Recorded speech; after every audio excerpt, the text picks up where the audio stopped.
Baba carry me, they go, yeah. It's worthy. Carry me, they go, they go. Mighty God, we give you praise today. Carry me, they go, carry me, they go. Lift me higher, Baba, lift me higher. Lift me higher, Baba, lift me higher.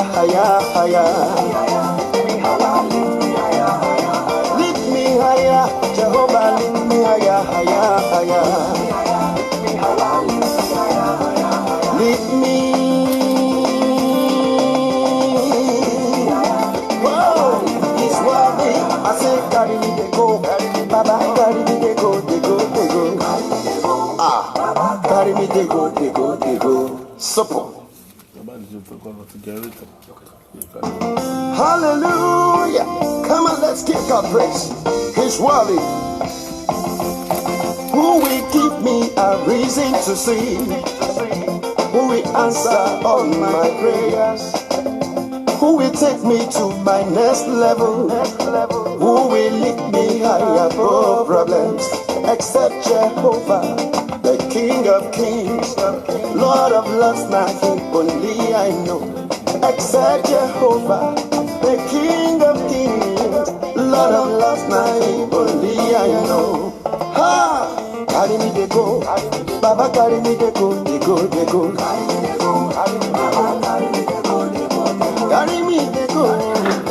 me, they go.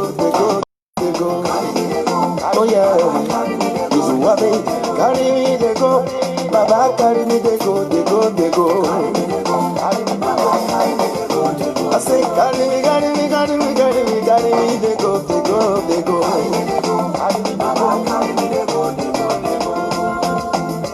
King of Kings, we carry you. High above problems, high above strife, high above pains. Who will give me a reason to sing? Who will answer all my prayers? Who will take me to my next level? Who will solve problems except Jehovah, the King of Kings, Lord of Lords, my only I know. Except Jehovah, the King of Kings, Lord of Lords, my only I know. He's the King of Kings and the Lord of Lords. He has answered all my prayers. He has lifted me above all problems. He will take me to my destiny. Oh, carry me, they go. Carry me, they go. Carry me, they go. Carry me, they go. Carry me, they go. Carry me, they go. Carry me, they go. Carry me, they go. Carry me, they go. Aha! Carry me, they go. Baba, carry me, they go. Yeah. He's worthy. Carry me, they go. Carry me, they go.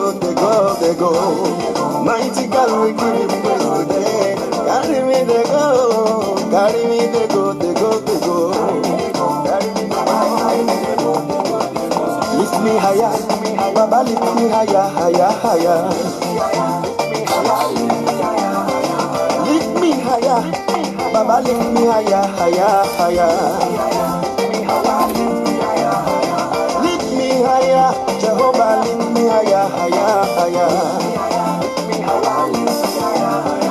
Lift me. Whoa, he's worthy. I say, carry me, they go. Baba, carry me, they go. Carry me, they go. Supple. Hallelujah. Come on, let's give God praise. He's worthy. Who will give me a reason to sing? Who will answer all my prayers? Who will take me to my next level? Who will lift me high above problems? Except Jehovah, the King of Kings, Lord of Lords, nothing only I know. Except Jehovah, the King of Kings, Lord of Lords, nothing only I know. Ha! Carry me they go, Baba carry me they go, they go, they go. Carry me they go, carry me they go, carry me they go, they go. Carry me they go, carry me they go, they go, they go. Oh yeah, it's wabi. Carry me they go, Baba carry me they go, they go, they go. I say carry me, carry me, carry me, carry me, carry me they go, they go, they go.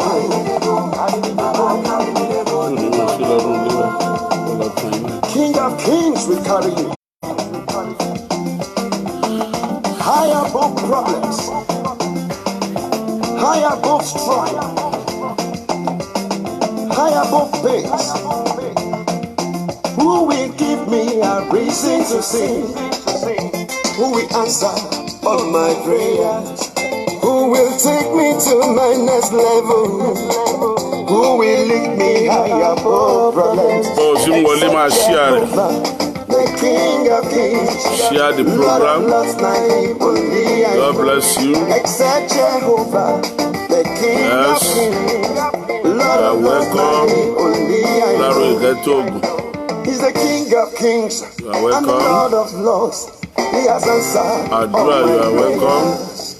He has lifted me above all problems. He will take me to my destiny. Share the program. Oh, carry me they go, carry me they go, carry me they go.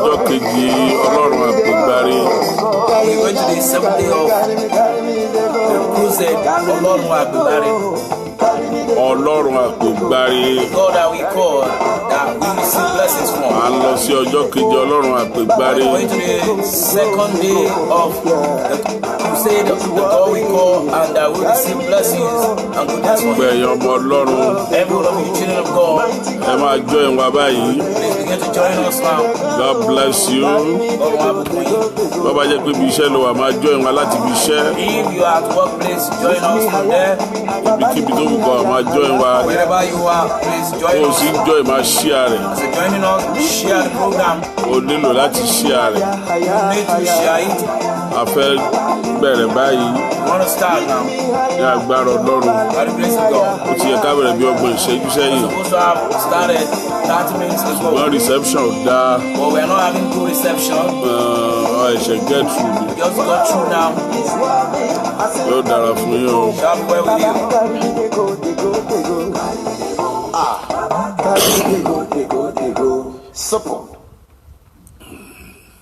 Májẹ̀mú Ọlọ́run yóò ṣẹ. The praise of God shall come to pass. Ìgbọ́ Ọlọ́run yóò fara hàn lórí ayé wa. And the glory of God will be our life. Who will give me a Májẹ̀mú Ọlọ́run yóò wá sí ìmúṣẹ. Who will answer all my prayers? Hallelujah. Who will take me to my next level? Hallelujah.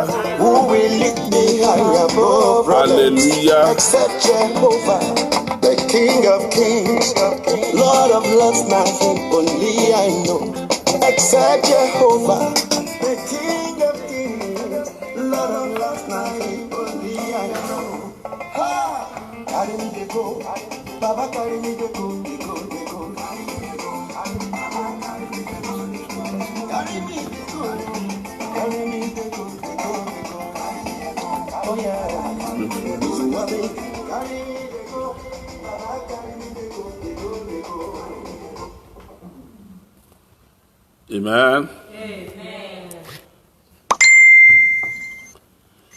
Ọlọ́run á yìn ọ́ lógo ní àṣálẹ́ yìí. Lord, we give you glory tonight.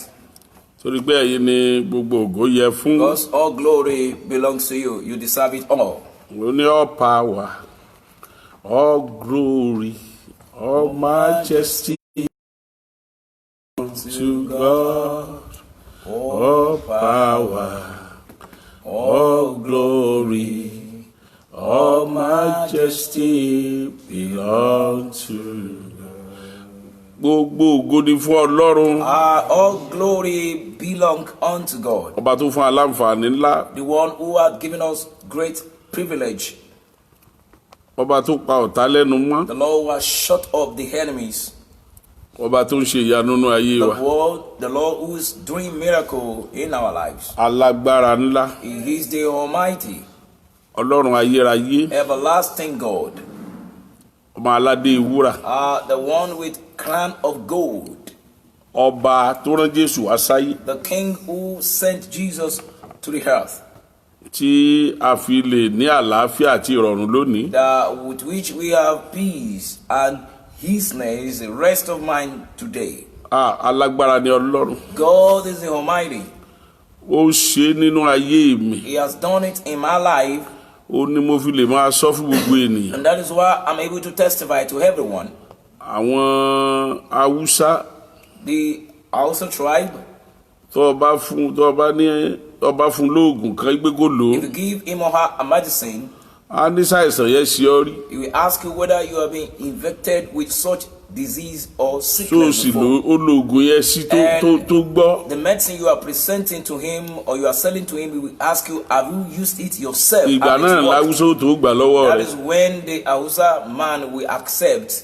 Àwa Yorùbá la mọ́ gbàgbàkúgbà. But it's only Yorùbá that will accept whether good or bad, real or unreal. Àti Igbo ìgbàkúgbà ni wọ́n máa gbà tí. Yorùbá, Igbo people, Igbo man, they accept anything. Ṣùgbọ́n Hausa rárá kó tó lè fún lóògùn yóò ní sóò tí ó ti ṣe ọ́ rí. We confirm whether you've used the medicine and it worked. So sì lórí tó gbọ́.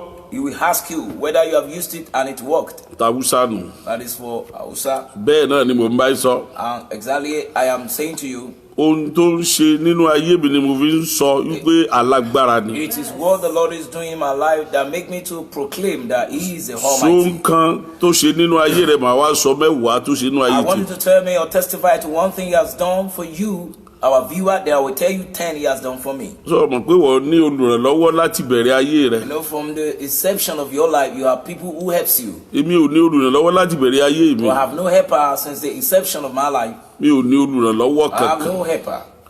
Ju Ọlọ́run lọ. Except God. Ó ní nígbà tí bàbá àti ìyá kọ̀ mí sílẹ̀. When my father and my mother deserted me. Nígbà náà ni Olúwa tẹ́wọ́ gbà mí. That is when the Lord received me. Kì í tiẹ̀ ṣe pé ìyá àti bàbá kọ̀ mí lẹ̀. Not that even mother and father deserted me. Ṣùgbọ́n wọ́n gba ìyá lọ́wọ́ mi láàkó tí ò tó. My mother was withdrawn from me at the unripe age. Wọ́n rántí ìgbà tí ìyá mi kú. I remember when she died. Àwọn ẹ̀gbọ́n mi mọ̀ lérí fún mi níjọ́ náà. My elder brothers and sisters, my siblings, my kinsmen. Wọ́n mọ̀ lérí fún mi níjọ́ tá a wí. Made a lot of promises. Ìkan tiẹ̀ sọ fún mi níjọ́ náà. One of them told me that day. Ó ní kí n má wọ̀ọ́rì. Ó dàgbò ti sọ fún yín. Yes, that he said I shouldn't bother myself. Ó ní kí n má wọ̀ọ́rì. That's going to be in charge. He's going to take over. Ó ní kí ni mo sọ táwọn wà bí. They are here. They said then that they were here for me. Gbà tó bí oṣù mẹ́fà. And 6 months after his promises. Ó bá lọ ọ̀dọ̀ rẹ̀. I went to him. Ó ní kó fún mi lówó díẹ̀ tí ń lò ní school. I asked him for some pocket money for my school. Ó lóò lówó lọ. So he has nothing on him. Ó ní àbí torí tó ń sọ fún mi jọ́ tí ìyá mi And then he recalled and reminded me that was it because of what he told me the day my mother died? Ó ní tó wá jẹ́ pé òní ó lò nǹkan bí sọ́njọ́ náà kí má dalẹ̀ rú ni. He was saying so that I will not cause a lot of trouble. Ó ní tí n bá bẹ̀rẹ̀ kúnjọ́ ìwé láwọn òní tètè lọ́mbẹ̀ yẹn. If I should start crying that day, he said, I will delay them, they won't be able to go. Ó ní tó fi sọ bẹ́ẹ̀ nu. And that was the reason he said that. Kọ́bọ̀ kankan ò sí lọ́wọ́ ń wo. He has no dime. Ó ti á mọ̀ báyìí. Got to get èmi mọ̀ pa ayé that. Am I the one that killed your mother? Èmi náà yà tún mẹ́yìn mọ́ yà tí ilẹ̀ mọ̀ ń lọ jẹ́jẹ́. I ran and I left. Bẹ́ẹ̀ ni kò sódùrànlọ́wọ́. There was no helper or there was no helper. Ọlọ́run ni olùrànlọ́wọ́ mi. Except God my helper. Òun náà ni agbára mi. And he is my might. Gbogbo ibi tí mo dé lónìí mi ò rí ẹnìkan tí mo lè sọ fún pé bí ìbá sọ pẹ́lọpẹ́ rẹ̀. Everywhere I go to this day, I have nobody to point it. Bí ìbá ṣe Ọlọ́run nìkan. If not because of tí wọn náà bá wà nírú ipò mi jájọ máa yan Ọlọ́run. And if you are in my shoes, let's give thanks. tó o bá wà nírú ipò mi.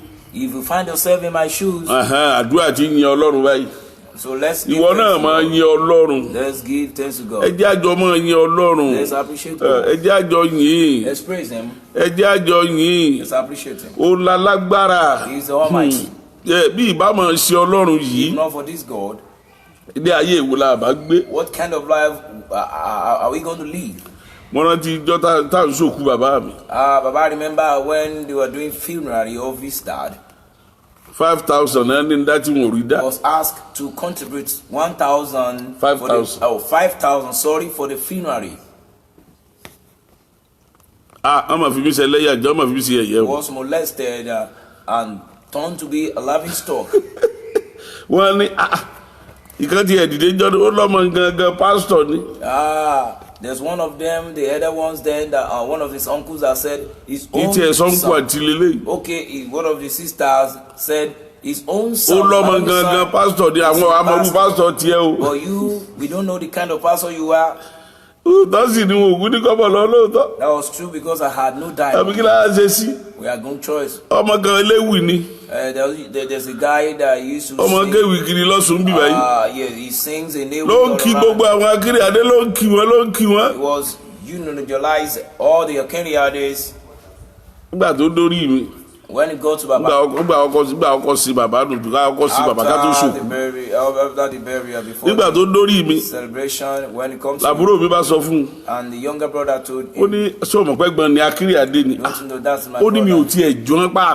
He said, I am not in their resemblance. I don't have Akeniade resemblance. That is the truth.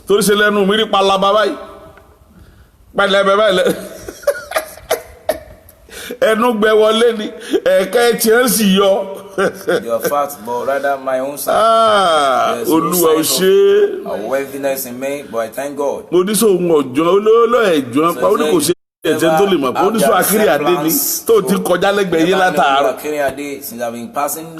Olọ́mọ ga o. Lèmi náà wá wòra mi lóòótọ́. Then Baba took a look at himself. Ó wòra mi látòkèdélẹ̀. Look at himself. Mo rí pé yes. Kò sí nǹkan tá fi lè dá mọ̀. That he was not identifiable with the Akínríadé. Bẹ́ẹ̀ni kò sí nǹkan tá fi lè dá mọ̀. He wasn't identifiable. Ń gbò sí lèmi náà bá ra sí táàsì. He did what he wanted to do. Lábàdẹ̀ so gbogbo. And everything done. Jésù sì ṣe o. And Jesus thanks him. Gbọ́n mo dúpẹ́ lónìí. But today I'm giving thanks. Ọlọ́run ayérayé. The eternal God. Ọba tó pọ̀ nípa àti agbára. The one that is mighty in power and might. Olúwa ò ṣé o. Lord, thank you. Olúwa ò ṣé. Lord, thank you. Olúwa ò ṣé. Lord, thank you. Olúwa ò ṣé. Lord, thank you. Olúwa ò ṣé. Lord, thank you. Olúwa ò ṣé. Lord, thank you. Olúwa ò ṣé. Lord, thank you. Olúwa ò ṣé. Lord, thank you. Olúwa ò ṣé. Lord, thank you. Olúwa ò ṣé. Lord, thank you. Olúwa ò ṣé. Lord, thank you. Olúwa ò ṣé. Lord, thank you.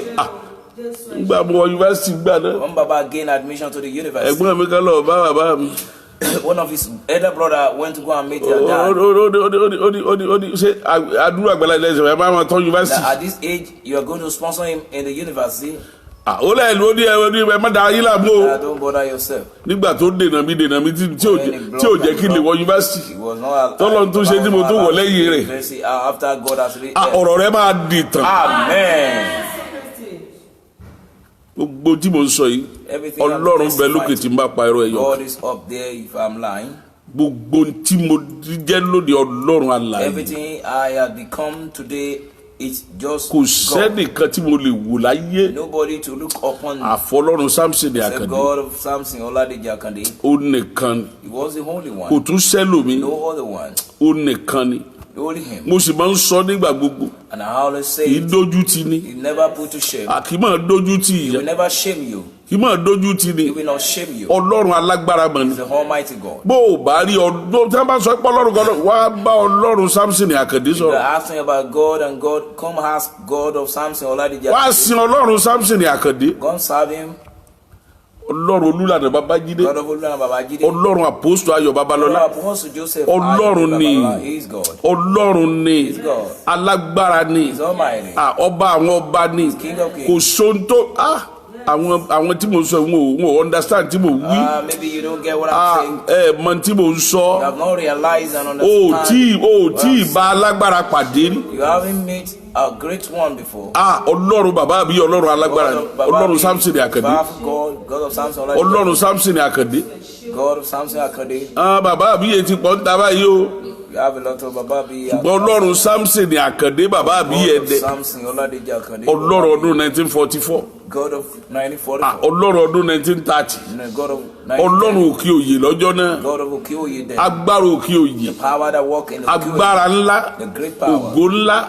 Great Ọlá tó ju ọlá lọ. honor that surpasses Ògo tó honor. ju ògo lọ. Glory that surpasses Agbára tó glory. ju agbára Power lọ. that surpasses power. Ọba tó mú wa láàyè lónìí. What made me to be alive? Ó ti yẹ ń dòkú. I was supposed to have dead. Ọba tó mú mi látòkú ó sì sọ mí dá láàyè. Took me from deadness to be Ó jí mi alive. nínú òkú. Woke me up from the Ó sọ mí dá láàyè. Make me alive. Bí n bá lo ọjọ́ kan láyé lónìí. If I live a day, Fún Jésù ni. it's for Jesus. Jésù ni. It's for Jesus. O rò pé mi mo ń lò. You think it's my life? Èmi ò lẹ́bi kan tí mo ní mọ̀. Live life. Ẹ̀mí Jésù mo ń lò. Live life of Jesus. Ọwọ́ Jésù mo ń lò. I am using Bó bá jẹ́ pé wàrà mi wo ló ni wọ́n ti rọ́ dànù. Would have been Wọ́n ti paralyze ẹsẹ̀ mi láti jó. everything will be Bó bá jẹ́ pójú ara mi mo ń lò ni wọ́n ti fọ́ dànù. using my own right, it would have been good. Mi ò lẹ́yà ara kankan mọ́. I have no other part. Ẹ̀yà ara Jésù ni mo ń I lò. use all the parts of Jesus. Gbogbo ẹ̀ láyé ti parun. The enemy has destroyed. Gbogbo ẹ̀ náà ti bàjẹ́. They have ruined everything. Ìfún mo ń lò. I use Jesus. Ẹ̀mí rẹ̀ ni mò ń lò. Ọwọ́ rẹ̀ ni mò ń lò. Mi ò ní nǹkan kan ni mò ń lò. What I'm using. Ó nìkan ni. He is the only Ó one. lágbára mi. Ó ní ògo mi. He is my glory. Ọba tó wò mí èmi ẹlẹ́ṣẹ̀. The Lord will look at upon me. Èmi ẹlẹ́ṣẹ̀ èmi kì í tiẹ̀ ó dẹ̀ dúpẹ́ lọ́wọ́ Ọlọ́run. Why don't you give thanks to God? Tí n bá sọ àwọn ẹ̀jẹ̀ tí mo kọ̀míìtì fún ọ sọ pé ọmọ sọ pé kì í ṣerú ẹ̀ lọ́yẹ̀ kọ́ lọ́wọ́ pè. You say it wasn't. Or Bẹ́ẹ̀ ni èmi náà mọ̀ pé kì í ṣerú mi I ni. knew it shouldn't be me. Ọkàn mi balẹ̀. I'm resting. Ìgbé tọ́lọ́run bá fẹ́ pè yẹn kì í ṣerú mi lọ́yẹ̀ ó pè. Also, it shouldn't be me. Kì í ṣerú mi lọ́yẹ̀ ó fún lọ́mọ tó fún. Shouldn't be me that Kì í ṣerú mi lọ́yẹ̀ ó fún láya tó fún. Kì í ṣerú mi lọ́yẹ̀ ó fún nílé tó fún. Kì í ṣerú mi lọ́yẹ̀ ó fún nípè tó fún. Àwọn ọmọ ìjọ gan kì í ṣerú mi lọ́yẹ̀ ó fún. Remember, you didn't give it to me. Ó ṣàánú fún mi. Just show me mercy. Aláàánú. My mercy. Alágbára ńlá. Mighty one. Ó ní alágbára ńlá. Mo yìn ọ́ bàbá. Alágbára ńlá. Mo yìn ọ́ bàbá. Alágbára ńlá. Mo yìn ọ́ bàbá. Mo yìn ọ́ bàbá mi. Alágbára ńlá. Mo yìn ọ́ bàbá. Alágbára ńlá. Mo yìn ọ́ bàbá. Alágbára ńlá. Mo yìn ọ́ bàbá. Mo yìn ọ́ bàbá mi. Alágbára ńlá. Ọba tá a fún lórúkọ. The one who was given name Tó borí gbogbo orúkọ. that is above every other name. Láyé àti lọ́run. In heaven and on earth. A fún lórúkọ. We gave him name. Ó borí gbogbo That is orúkọ. above every other name. Láyé àti lọ́run. In heaven and earth. Orúkọ rẹ̀ borúkọ ayé. His name is above every worldly.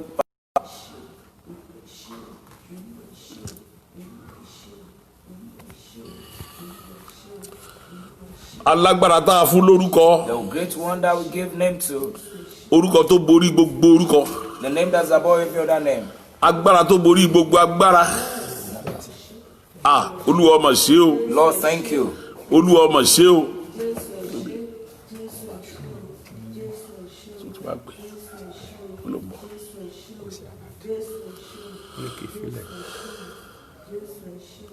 Ọlọ́run tí gbogbo agbára ń bẹ lọ́wọ́ rẹ̀. God is the custodian of all powers. A yìn ọ́ o. We give you praise. A yìn ọ́ o. We give you praise. A yìn ọ́ o. We give you praise. A yìn ọ́ o. We give you praise. A yìn ọ́ o. We give you praise. A yìn ọ́ o. We give you praise.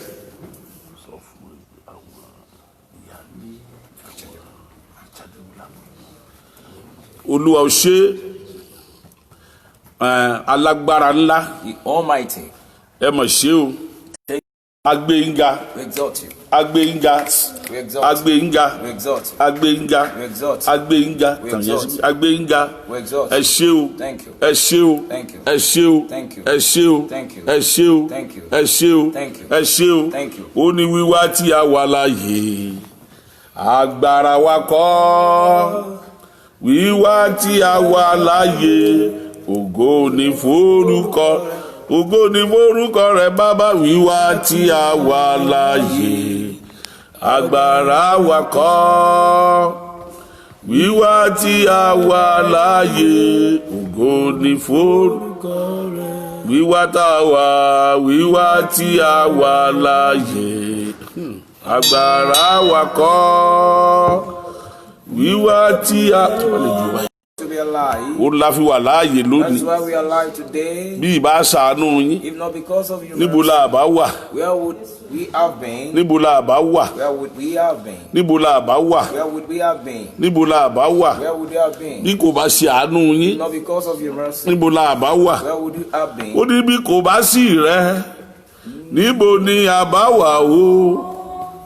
Bí kò bá sí rẹ, irú ayé wo ni a bá gbé?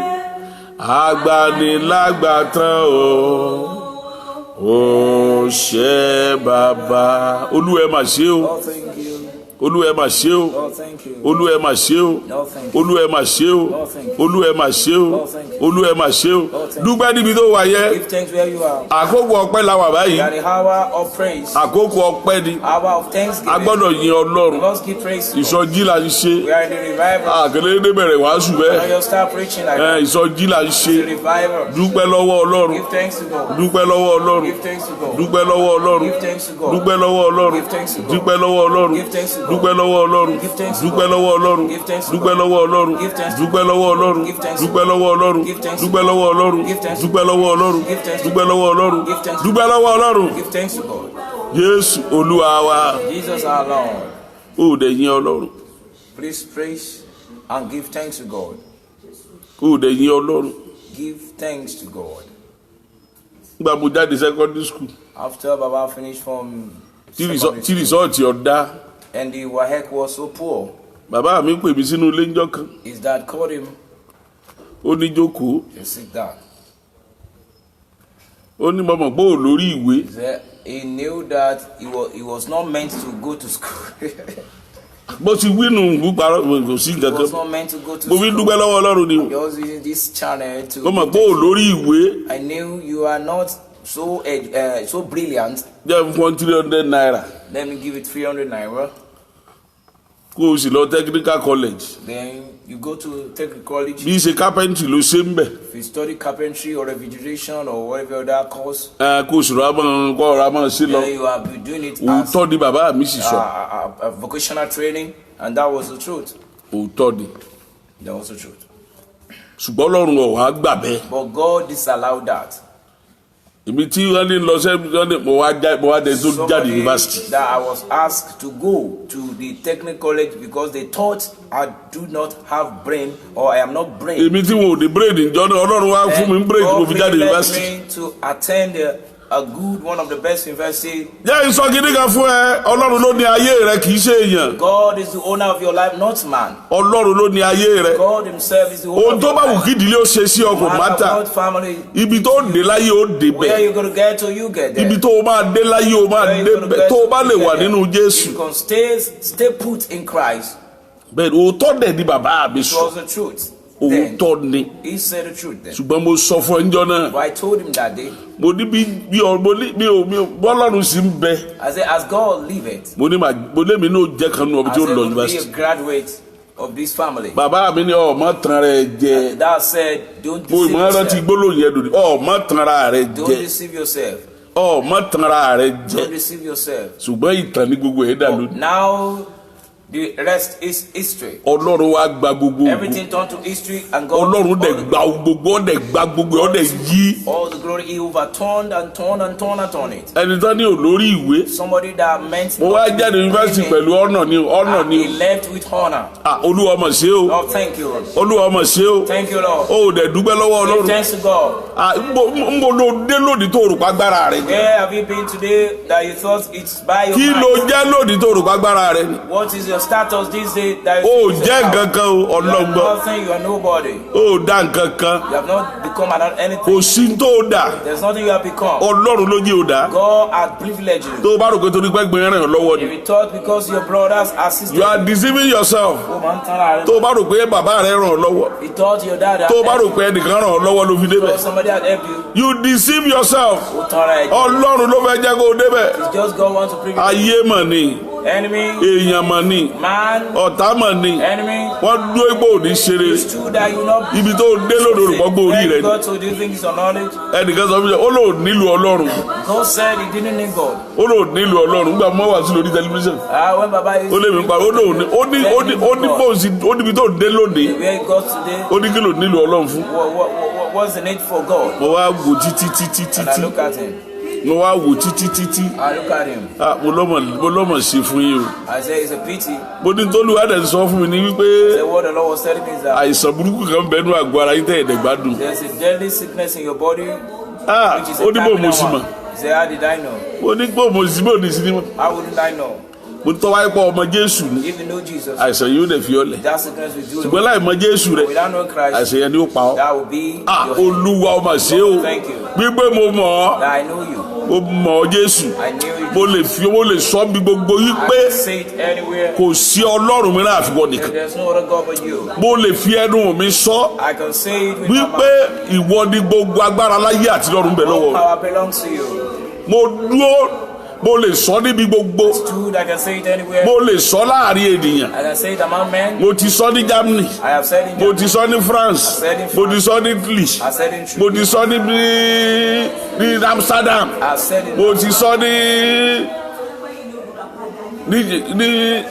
Frankfurt. I said it. Mo ti sọ ní Munich. I said it in Munich. Ipe wọ nìkan di Ọlọ́run. That you are the only God. Ìwọ lọ́lọ́run. You are God. Mo sọ ní France mo ní ìwọ lọ́lọ́run. In France that you are God. Mo gbé ma wo ní ìwọ lọ́lọ́run. I say you are God. Ìwọ la lágbára. You are the Almighty. Ìwọ lọ́ba àwọn ọba. You are the King of Kings. Ó dẹ̀ jẹ́rìí ara You rẹ̀. prove yourself. Mo sọ. I said. Mo sọ káàkiri. I said it. Gbogbo ibi tí mo dé ni mo ti sọ. You are God, so I said. Wípé kò sí Ọlọ́run mìíràn. There's no other God. Alágbára ni ọ́. You are the Almighty. Ọba àwọn ọba ni ọ́. King of Kings. Olúwa àwọn olúwa ni ọ́. Lord of Lords. Ọlọ́run àwọn ọlọ́run ni ọ́. King of Kings. Irọ́ Sàtáánì ń pa. There is a lie. A ṣe program òní. God will do the Wọ́n múná lọ. Jẹnẹrétọ̀ tó takú. Irọ́ ni a ṣe program òní. Kò sí tí Sàtáánì lè ṣe. God is going to help us. A ṣe program We are òní. going to observe this Lórúkọ Jésù. in the name of Jesus. Olúwa ẹ ṣé o. Lord, thank you. Olúwa ẹ ṣé. Lord, thank you. Wọ́n tún ṣí ṣọ́ọ̀ṣì padà. They open the church. Wọ́n tún ti ṣí o. They are open. Aborí ìkòró. They overcome. Olúwa mọ̀ ṣe o. Lord, thank you. Gẹ́gẹ́ bí ọ̀rọ̀ Ọlọ́run. According to Ó ní ní oṣù kẹfà. the month of Ohun June. gbogbo sì wá síbẹ̀. Lágbára ni Ọlọ́run. God is Almighty. Ọba àwọn ọba o. The King of Kings. Ọba àwọn ọba. Ọba àwọn ọba. Ọba àwọn ọba. Ọba àwọn ọba. Olórí ayé. Olórí ọ̀run. Olórí ilẹ̀. Olórí omi. Olórí òfurufú. Gbogbo bíkíbi ni. Everywhere. Ọba tá a fún lórúkọ. God that was given a Tó tún ju ti bàbá rẹ̀ lọ. that is above his Ó ní ó láti fún lórúkọ kan tó borí gbogbo orúkọ láyé àti lọ́run. Wípé lórúkọ jẹ́ gbogbo máa wólẹ̀ láyé àti bẹ́ẹ̀ ni. Bow in heaven and earth. Ó nìkan lálágbára. He is Almighty. Ẹ yìn Give praise. yín lórí ọmọ rẹ̀. Give him praise over your Tí kòró fi lọ, to the end of kò coronavirus. rẹ́nì kankan panú ìjọ yìí. Was not able to take the life of anybody. Tí kòró fi lọ, The end of kò coronavirus. rẹ́nì kankan dágúnlẹ̀ nù pé. Has nobody to Tí kòró fi lọ, kò rẹ́nì kankan. Wọ́n ti tàn yín. Kò rẹ́nì kankan pa nínú pé yí o. Ẹ̀jẹ̀ ayé lọ, ẹ̀jẹ̀ aṣọ igbó Let's give ṣeun. praise to God and say thank you. Ẹ̀jẹ̀ aṣọ igbó ṣeun. Let's give him praise. Ẹ̀jẹ̀ aṣọ igbó ṣeun. Praise. Ẹ rò pé kòró ò sí ni. Do you think that Ọmọ wa ọlọ́mọdé ó mú amọ̀ ni. God that prevented us? Olúwa ẹ mọ̀ ṣe. Prevented. Lord, thank you. Olúwa ẹ ṣe. Lord, thank you. Glory, glory, hallelujah. Glory, glory, praise the Lord. Worship. Glory, glory, hallelujah. Glory, glory, praise the Lord. Olúwa ẹ ṣe. Lord, thank you. Mi ò gbóhùn rẹ̀ ó kù ṣẹ́jú kan o. You have 1 minute. Tá a fẹ́ yin Ọlọ́run o. Ó kù ṣẹ́jú kan tá a máa yin Ọlọ́run. Give thanks, God. À á yìn yin Ọlọ́run Give praise to him. nínú ẹwà rẹ̀, nínú ẹwà ìwà mímọ́. Of his holiness. Ọmọlára owó la bí, you are welcome, yes. Yes, yes, yes. Kọ́ládé Adédòkun, you are welcome. God bless you. Olúwa ẹ ṣé. Lord, thank you. Ẹ ṣé o. Ó ní ẹ ṣé o. Ọlọ́run wa ẹ ṣé o. Àwa dúpẹ́ lọ́wọ́ rẹ yín lógo yẹ fún. Alpha Omega. Ẹ̀yin lógo yẹ.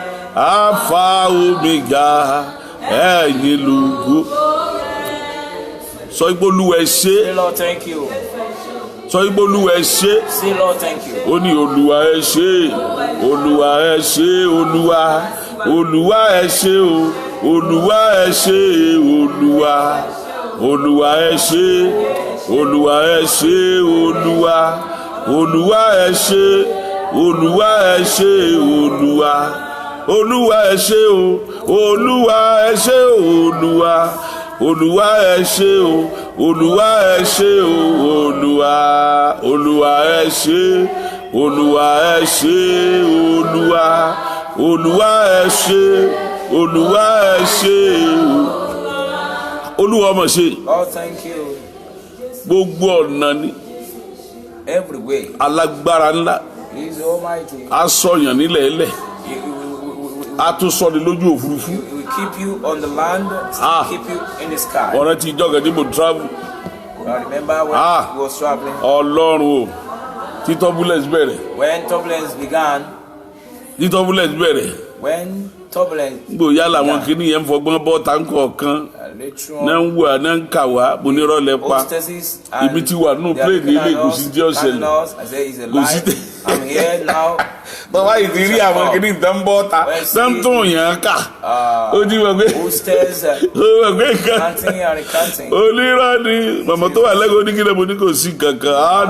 Á balẹ̀ láyọ̀. We're going to land safely. Á balẹ̀ láyọ̀. We'll land safely. Gbòòyà ni plane yẹn sọ ibi táwọn ń gbẹ wọn láwọn ní láti lọ sílẹ̀ díẹ̀. Need to go down. Lọ́ba kù ní 35 ó wá sí 32. 35 to the. Ọ̀tán bó Ọlọ́run ló kàn fún lọ́gbọ̀n yẹn gbé kọ̀ọ̀kan wá sí just give him the wisdom. nǹkan dẹ̀ ń bẹ̀rù náà ni wípé waves ìsàlẹ̀ yẹn náà ìbò lè ju tòkè lọ.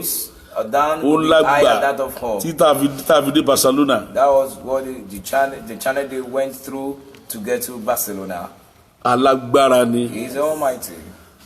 Bẹ́ẹ̀ ni mo dé ibi tí wà nù mọ́tò bàbá mi ló sì ń wa mọ́tò. I say I'm already in the. Tí nǹkan ọba ṣẹlẹ̀ yóò sọ fún mi. My father is a pilot. Mo ò ní wọnú kéde tí nǹkan ọba ṣẹlẹ̀. Bẹ́ẹ̀ ni. God is the bẹ́ẹ̀ pilot. ilẹ̀kùn ò ní And tì. nothing will happen. Ẹ tilẹ̀kùn tì. You never be able to show. Bẹ́ẹ̀ ni a ti travel rí tí mo lọ sí Dubai tá tilẹ̀kùn tì. They couldn't just lock the door. Wọ́n ti ilẹ̀kùn tì. They wouldn't lock it. Plé yẹn ló sì tún gbé a lọ tilẹ̀kùn dẹ̀ tì lálẹ́. And that was. Ọ̀sán tó yá gbéra irọ́ kò dẹ̀ lọ alẹ́ ló tó mú. Not only the. Ilẹ̀kùn dẹ̀ tí wọ́n ní wọ́n ní òsì náà ní ọ̀kàn tì náà ni. Mo lẹ́ẹ̀ mọ nǹkan kan. Ẹ mọ̀ pé àgbọ̀dọ̀ lọ lákòókò yẹn ni. Mo sọ fún ọmọ tá a jọ ń lọ mo ní a lè lọ ń tú ó ní tòun àmọ́ ní a lè lọ. Plé yóò ní lọ. Ó ní táìmù tán lọ nìyẹn mo ní kò lè lọ. Bóyá ní ẹbá náà ní dìlé. Àti wọnú plane tán wọ́n nílẹ̀kùn òjì. Tílẹ̀kùn ọba títì. Kí ló kù? And once the door is not closed, ní abá ní abọ́ lè padà.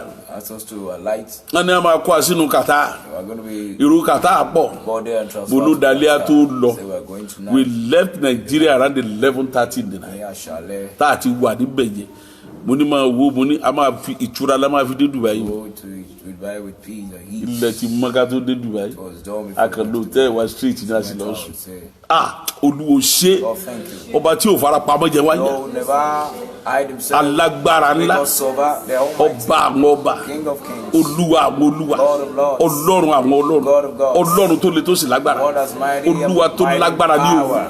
Olúwa ẹ ṣé. Oh, thank you. Ọlọ́run gbogbo ayé. God of the whole Ẹ earth. ṣé o. Thank you. Ẹ ṣé o. Thank you. Ẹ ṣé o. Thank you. Ẹ ṣé o. Thank you. Ẹ ṣé o. Thank you. Ẹ ṣé o. Thank you. Ẹ ṣé o. Thank you. Ẹ ṣé o. Thank you. Olúwa ẹ mà ṣe. Oh, thank you. Ẹ mà ṣe o. Oh, thank you. Lórí ìjọ yìí ẹ ṣé. Over this church. Lórí gbogbo àwọn àyànfẹ́. Lórí gbogbo àwọn ọmọ Ọlọ́run. Gbogbo àwọn tá a jọ ń ṣètò lórí prógrámù yìí. Mo dúpẹ́ lórí ayé yìí. Oh, thank you for your lives. Ẹnìkan kò fóònù nínú yín gán ní dààmú gbà yín. That you have trouble. Olúwa ẹ mà ṣe o. Fún ìfẹ́ ńlá rẹ̀ lórí yín. Ẹ ṣé Jésù Olúwa wa.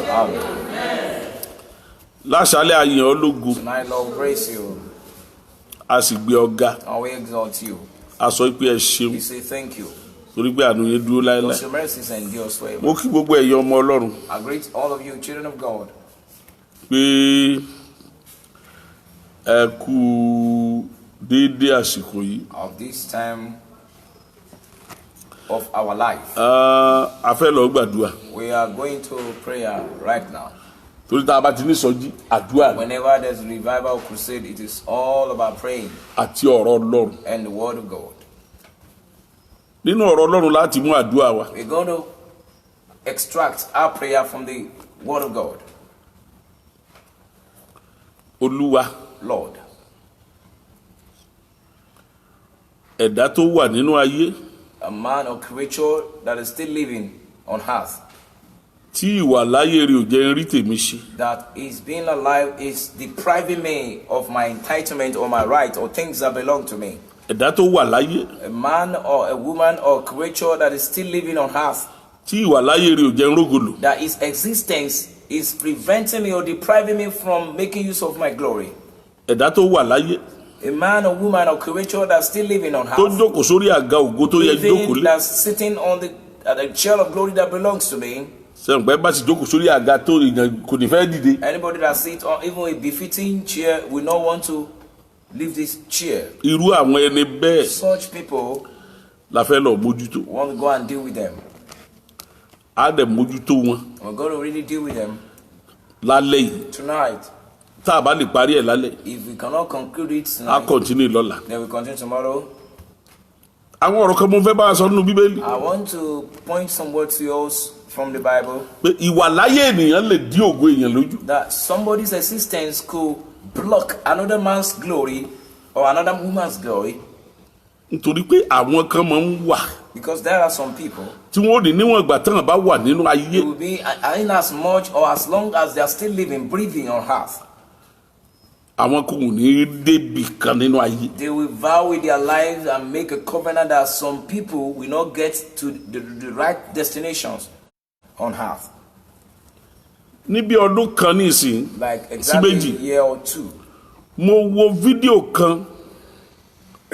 I watch a movie. Former governor Abia State Orji Uzor Kalu ṣe. I watch a movie that Orji Uzor Kalu, former governor of Abia State, acted. Ó bú Ọbásanjọ́ níbẹ̀. Was abusing former president Obasanjo. Ó pè lólè. He blackmailed him and called him a thief and all sorts of things. Ibi tó budó that ugly man. He even abused him with his nature. Ó ní tí wọ́n bá fẹ́ ṣe kankan, tí wọ́n bá fẹ́ ṣe gbígbẹ́ mú àwọn èèyàn fún corruption. If we want to arrest people for corruption, that if Obasanjo has not been arrested, ó ní wọn ò tí ì ṣe corruption. It has not been completed. Bẹ́ẹ̀ lọ́kàn mi ń sọ wípé. And my heart was telling me then. Yóò sì jìyà o. He's going to suffer for this. Nítorí pé ẹni tó ń bú yìí. The man is abusing and blackmailing. Even gan láì sọ fún ẹni tó wà lórí oyè pé kán bò fìyà jẹ. Without even telling or trying to convince the then incumbent president to arrest Obasanjo.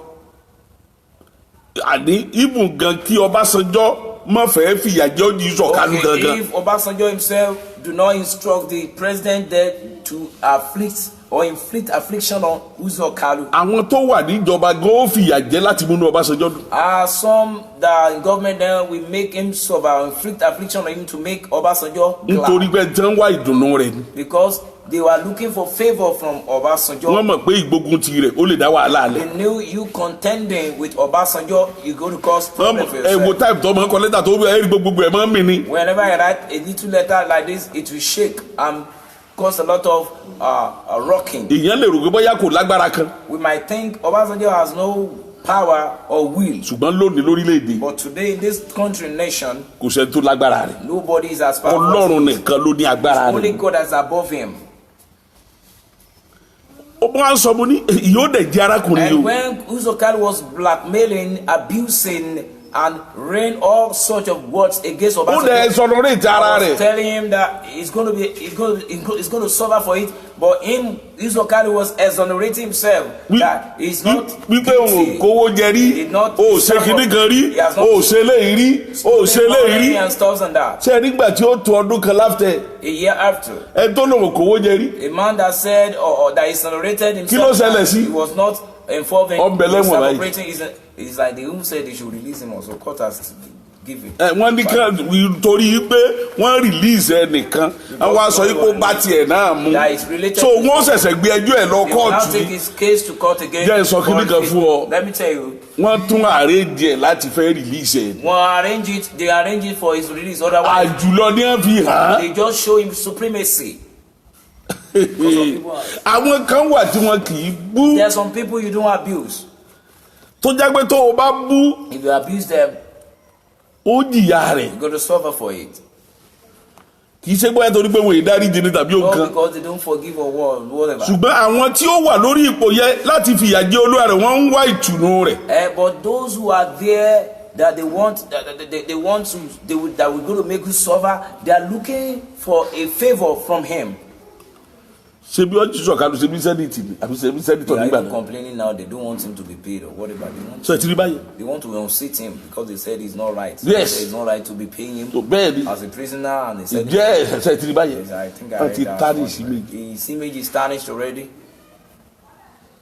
is a corruption ni. Yeah, it was. ó lè mọ́ lè gbé politiku kìíní mọ́ lórílẹ̀‐èdè. Sure. is on corruption. tẹ̀ ti rí gaba yẹn. nítorí pé kò bá bí wọ́n sí lo ahọ́n He rẹ̀. knew not how to use his tongue. àwọn kan bẹ nínú ayé There are bẹ́ẹ̀. some people in this life like that, àwọn kan dẹ̀ tó ń bẹ nínú ayé and there are other one on the other way around. tó jẹ́ pé ìwáyé wọn ìdúró nínú ayé wọn gan ò ní gbòòrùn ògo. That they are being in life or still living or existing, you might not smell glory. àwọn kan wà lórílẹ̀‐èdè tó jẹ́ pé tí Buhari ó fi kúrò lórí oyè wọn ò ní rí nǹkan kan lórílẹ̀‐èdè. There are some people tó sì jẹ́ pé now wọ́n rí nǹkan tẹ́lẹ̀. in this nation àbí òsì. that not until Buhari leave the office, they will not get anything. nítorí wípé ajunilọ́ ti wà níbi. Because there is powers that be, the supremacy. ẹnìkan bẹ níbẹ̀ tí ìwàláàyè rẹ̀ tó di That lọ́wọ́. his existence is debarring or hindering him. bẹ́ẹ̀ni tó sì jẹ́ pé ó dìgbà tó bá tó kú bẹ́ẹ̀. That not until he leave the office. tí ò bá kú bẹ́ẹ̀ kò sí tó lè If he sí. did not leave, you have no bó bá sì tún kú bẹ́ẹ̀ gan tó bá tó lọ fi ọ̀rẹ́ rẹ̀ bẹ́ẹ̀ ó tún máa di ayé lọ́ní. and place his next of kin or his friend there, or his closest bosom friend. ibi tá a ń lọ lónìí nìyẹn. That is our destination tonight. ẹni tó jókòó ní ipò ayé rẹ̀. Somebody who sits in the position of your life, in your own duly deserved place. a máa ọ̀ sí tiẹ̀ ló. He shall be seated. Amen. ẹni tó jókòó ní ipò ayé The rẹ̀. person that is sitting in your well and duly deserved position, ọ̀run máa ọ̀ sí heaven tiẹ̀ shall ló. sit there. Amen. ẹni tí ìwàláàyè rẹ̀ tí ò di orógo lò. A person that his existence is not allowing you to enjoy the glory God has endowed you. ọ̀run máa ọ̀ sí tiẹ̀ ló. Amen. nínú ìwé mímọ́ From the scriptures, mo fẹ́ sọ ìtàn kan fún wa. I want to let us know or tell us about a story. nínú ìwé 2 Samuel Samuel Ikeji, chapter 6 orí kẹfà, from verse 6. láti ẹsẹ̀ ṣùgbọ́n ìkẹfà. ká tó kà á. Before we go to that, Dáfídì ni ọba náà David was the king then, tó ṣe tán láti gbé àpótí ẹ̀rí wọ ilẹ̀ that wọ Jerusalem was padà. ready to take the Ark of the Covenant back to Jerusalem. ó rí i pé ìbínú Ọlọ́run ti ṣe jẹ́ gbé àpótí ẹ̀rí wọ When he Jerusalem o. realized that the anger of God has been put down, as in it has come down. So you want to bring back the Ark of the Covenant. ó kó gbogbo àwọn ènìyàn jọ. He gathered the assembly of people. òní láò gbé àpótí ẹ̀rí wọ ìlú Jerusalem padà. Today we're going to return the Ark of our God back to Jerusalem. nítorí pé àpótí ẹ̀rí ó jẹ́ wípé Ọlọ́run ìdúró Ọlọ́run nínú ìlú náà. Because the Ark of Covenant symbolizes God and God standing fighting for his people. láti ìgbà tí wọ́n ti gba àpótí Fílístínì ti gba àpótí ẹ̀rí lọ́wọ́ wọn nígbà Élì. Since the time that the Philistines had snatched away or carried away the Ark of Covenant from children of Israel since the time of prophet Eli. nítorí pé gbogbo ayé kí lorúkọ ẹ Élì Sámúẹ́lì kí lorúkọ Sọ́ọ̀lù jàre Because kò sáàpótí ẹ̀rí nù. King Saul, then there was no Ark of Covenant in the city or in the. àwa fẹ́ gbé àpótí ẹ̀rí wọlé. Now is the time to return the Ark of Covenant of God of Israel. inú dùn lọ́jọ́ náà. Everybody was celebrating. gbogbo èèyàn ń yọ̀. Everyone was joyful. wọ́n gbé àpótí ẹ̀rí bọ̀. They were bringing the Ark of wọ́n Covenant. gbé àpótí ẹ̀rí bọ̀. Bringing the Ark of Covenant. wọ́n gbé àpótí ẹ̀rí They bọ̀. were bringing it. ṣùgbọ́n ńgbà tí wọ́n débì kan When it got to a point, ibẹ̀ la fẹ́ kà yìí. that's where we want to read now. nígbà Usa sì na ọwọ́ rẹ̀. Sí àpótí ẹ̀mí Ọlọ́run. Ǹjẹ́ mẹ́tí Usa jẹ́? Do you know the person called Uzzah? Ìkan nínú àwọn right hand di Dáfídì. He is one of the right hand of David. Mo fẹ́ sọ ìtàn tẹ́ ẹ̀ mọ́ ń pa Usa fún yín báyìí. I'll tell you the story you don't know about Uzzah. Usa tó kú yìí. Uzzah that died Ìkan nínú àwọn right hand was very close to King David. Very, very important person to who? Ó ṣe pàtàkì sí ó wà lára àwọn apàṣẹ àti àwọn aláṣẹ tó máa ń fọ̀rọ̀ lọ. Ẹtí Dáfídì kò lè lose. The King David will never want to lose such a personality. Tó bá jẹ́ pé Usa wà láyé. If Uzzah had been alive, gbogbo tí ọmọ Dáfídì àti Nátánì àti gbogbo wọn ṣe láti ọ̀nṣọ́ tani. Everything that David the conspiracy of Absalom, Nathan, and all of them to unseat David from the throne wouldn't have come to pass. Tó bá sì jẹ́ ipò lọ support wọn ni. And if on the other way round, bóyá ni David ló padà dé lórí mọ́. David might not be able to get back to the throne. Uzzah. Ẹ jẹ́ á gbọ́ ohun tó ṣẹlẹ̀ nígbà tó ṣe. Uzzah sì na ọwọ́ rẹ̀ sí àpótí. Ó dì í mú. Màálù kọsẹ̀.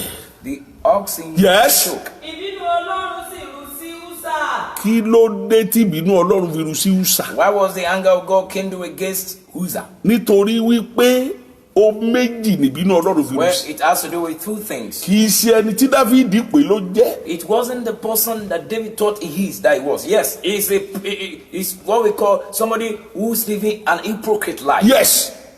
Number one. He was an hypocrite. Orí àga tó sì jókòó sí lọ́dọ̀ Dáfídì gan. And the seat that he has with king in the throne room in the chamber. Ẹ̀tàn ló fi débẹ̀. He got there through. Ọ̀yá máa kà lọ. Ọlọ́run sì pa á níbẹ̀. Nítorí ìṣìṣe rẹ̀. Nítorí ṣé ìṣìṣe nu. Yes, that was. Ṣé ìṣìṣe ni pé. Is that an error to try and help the ark from falling? Kì í ṣe ìṣìṣe. It wasn't physically. Ṣùgbọ́n torí àṣìṣe rẹ̀. But because of the mistake he had made. Àwọn àṣìṣe rẹ̀. From secret mistake. Àwọn secret mistake yẹ. That was where God landed on him. Kì í ṣe èèyàn tí Dáfídì pè ló jẹ́. It wasn't the man David thought he was. Ọlọ̀tẹ̀ ènìyàn ni. He's a betrayer. He's an hypocrite. Irú rẹ̀ kọ́ ní fọwọ́kà kò tí ẹ̀ rí mímọ́. To touch the ark of God. Kí ló wá ṣẹlẹ̀? And what happened? Níbẹ̀ ló sì kú. And died. Ẹ̀bá àpótí gan ló kú. Beside the ark of covenant of God. Kí wá ló ṣẹlẹ̀ sí Dáfídì? Inú Dáfídì sì bàjẹ́. Kí ló tí inú ẹ̀ fi bàjẹ́? Nítorí kí ni? Nítorí tí Olúwa ké Uzzah kúrò. Torí kí ló ọ̀yà tuntun kà? Inú Dáfídì sì bàjẹ́. Nítorí tí Olúwa ké Uzzah kúrò. That show how important Uzzah is to David. Ìyẹn fi hàn bí Uzzah ṣe pàtàkì sí Dáfídì sí. Kì í ṣe èèyàn kan lásán. It's not just an ordinary person. Ẹni tó tiẹ̀ lè jẹ́ pé màálù kọsẹ̀ tó fá mú màálù ó gbọ́dọ̀ jẹ́ pé gbẹ Dáfídì ló wà. Somebody that when that torí Dáfídì ló máa kó tí àpótí ẹ̀. I wanted to. Ohun tó fi lè ní ọwọ́ láti fi kọlu tó láti fẹ́ fi help kìíní ìyẹn bíi pé right hand kìíní Dáfídì ló wà. David mouthpiece in some situation. Tó fi lè súnmọ́ àpótí ẹ̀. For him to be so close to the covenant ark. Bíbélì sọ wípé inú Dáfídì kì í ṣe torí nǹkan kan torí Olúwa ké Dáfídì. Because the law cut off Uzzah. Torí ipa cut Uzzah kú. He was cut off. Ìdílé wo ni Uzzah ti jáde? From which families Uzzah coming out from? Ẹ wá wo tó ṣẹlẹ̀. Now look at what happened to him. Ẹ wá wo tó ṣẹlẹ̀ o. Look at what happened. Alẹ́ ni tó jókòó lórí àkàn ògo rẹ̀ a máa pa ni. Amen. Oh, ibi tí mo lọ kò tí ì yí ọ. You haven't gotten where I'm trying to go. Kí ló wá ṣẹlẹ̀? Ó sì pe orúkọ ibẹ̀ náà ní Pérésì Uzzah. Yes. Títí dòní. Dáfídì sì bẹ̀rù Olúwa. Jọ́nà Dáfídì wá bẹ̀rù Olúwa. And David feared God the more. Tó lè pẹ́ tó súnmọ́ tó báyìí. Yes. níjọ́ náà ó sì wípé yes kò lè tọ̀ mí wá mọ́.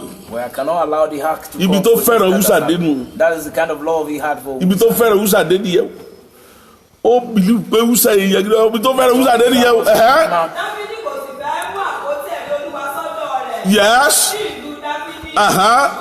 Yes. Dáfídì mú yà sí ilé Obed-Edomu. ó mú yà sí ní Obedi ara. But rather, the ark of Covenant was diverted to the house of Obed-Edom, the Gite. ǹjẹ́ mọ̀ bí Obedi-Edomu àti Usa ti jẹ́? Do you know the relationship between Obed-Edom and Uzzah? ẹ lọ gbọ́ lẹ́nu àwọn amòye dáadáa. Go and listen to the scholars very well.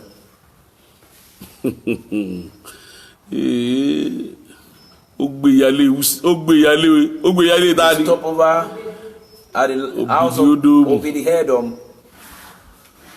kí ló wá ṣẹlẹ̀ ní Obedi-Edomu? Àpótí ẹ̀rí Olúwa sì gbé ní ilé Obed-Edomu. fún oṣù mélòó? Láti ní oṣù mẹ́ta. ọ̀tán. Olúwa sì bùkún fún Obed-Edomu. nígbà tí àpótí ẹ̀rí tó gbé inú ilé Obedi-Edomu fún oṣù mẹ́ta. When Ark of Covenant lived in Obed-Edom, gbogbo orere ògo tí Usa tí gbogbo ògo àtòrere Obedi-Edomu tí Usa ti jẹ. every good glory of Obed-Edom that Uzzah had eaten of, èyí tó ti jẹ. that he had eaten of, Ọlọ́run kọ́kọ́ san fún láàrin oṣù mẹ́ta. God repaid him back in 3 months. lẹ́yìn ẹ̀ àwa fi Obedi-Edomu sí kí ni o. Yeah, it was replaced sórí àga Usa a fi dípò ẹ̀. ó kọ́ oṣù mẹ́ta gbogbo tó ti 3 jẹ. months, everything that ọgbà Uzzah padà. had deprived Obed-Edom of in his rightful position. àbọ̀ ọ̀ka wípé Obedi-Edomu ó jẹ pẹ̀lú Began Dáfídì. to sit with King David rather. Yes. Yes, sir. Usa ńkọ́ Uzzah is dead. So also Ó ti kú? yes, dead. òun náà jẹ pẹ̀lú Dáfídì tí kí ni o. He lived with David, eat on the king's table. àwa fi àgbà ipò And Obedi-Edomu the fún. place of Obed-Edom was given back to him. The glory was restored back to him. gbogbo tí Usa ti kọ́kọ́ jẹ akọ́kọ́ Everything gbà á that Uzzah láàrin had oṣù eaten mẹ́ta up fún. was recollected back for Obed-Edom in the space of 3 months.